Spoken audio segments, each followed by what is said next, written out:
I'm here with David Tovey, my old friend, who was chief editor of Clinical Evidence and now edit one of the best clinical epidemiology journals, probably the best one. The best. Probably the best one. Not old one, but it is definitely. Quite old, but yeah.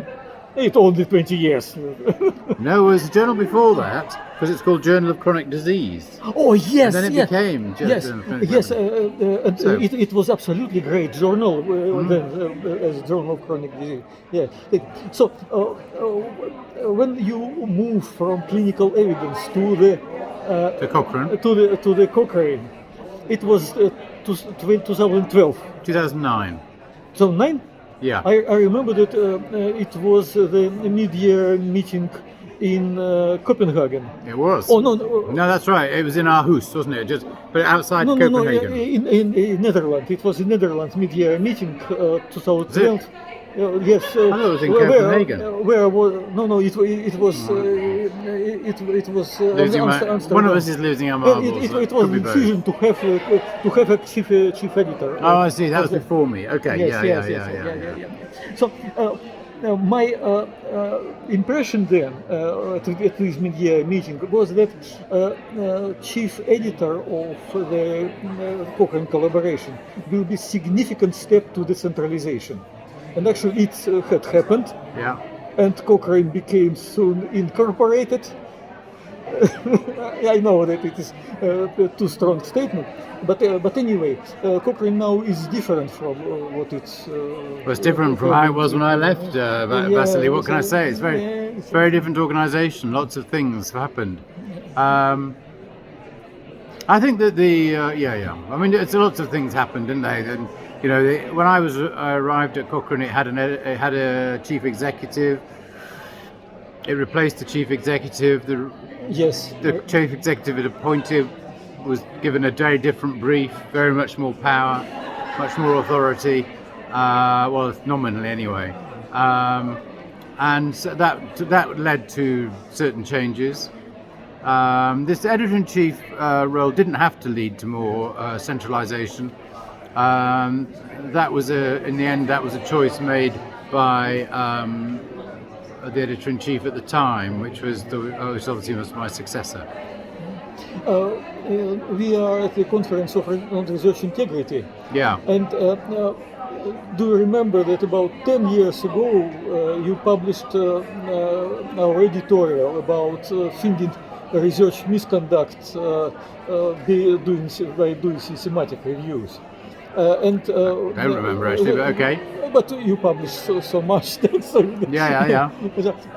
But still, in my understanding, authors of Cochrane reviews are not eager to detect the research misconduct in the studies included.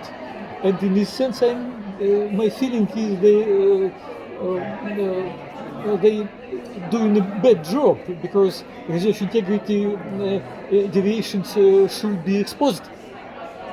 I mean, I don't know. I mean, I would have to say that I think since I left, Cochrane has done a good job at increasing the focus it gives to research integrity. I think we started that ball rolling, but I think they've made a lot more progress in the last few years. So I think that's to their credit. If they are slow to resolve those issues, then I guess they're in line with every other journal by report. So I have to say we respond very quickly if people complain. But I'm not going to go there.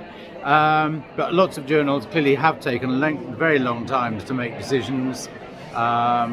If Cochrane's doing that, I didn't know it. My sense is that they're taking this issue much more seriously now.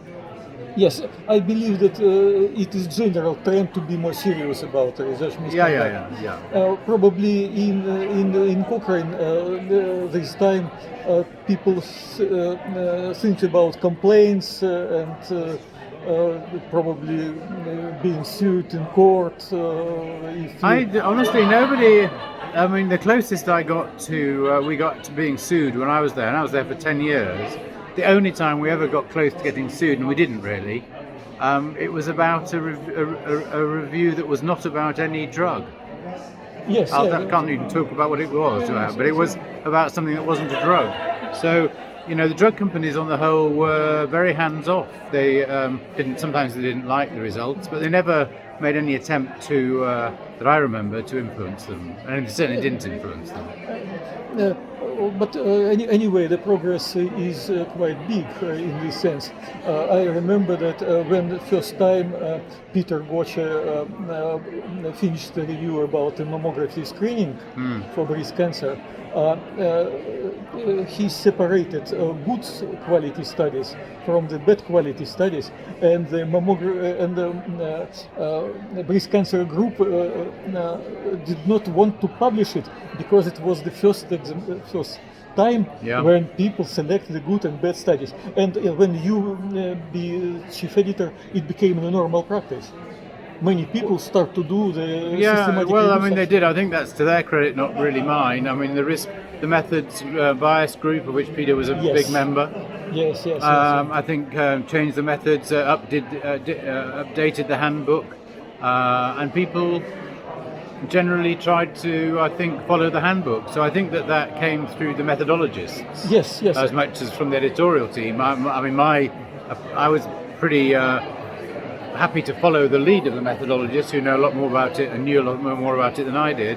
But the Cochrane risk of bias tool that did come in, I would say, just before I came into Cochrane, I think was a massively influential step, because it did then allow you to look at do a sensitivity analysis between the low and high risk studies, and that was an important step. And not for the first time, it sounds like Peter was ahead of the game. And definitely the input of Cochrane methodologies is enormous. It is what we may be proud with. Yeah, no, I think one of the main contributions that Cochrane's made is the methodology. Possibly the main contribution. Probably, yeah. Thank you, David. Okay, lovely to speak.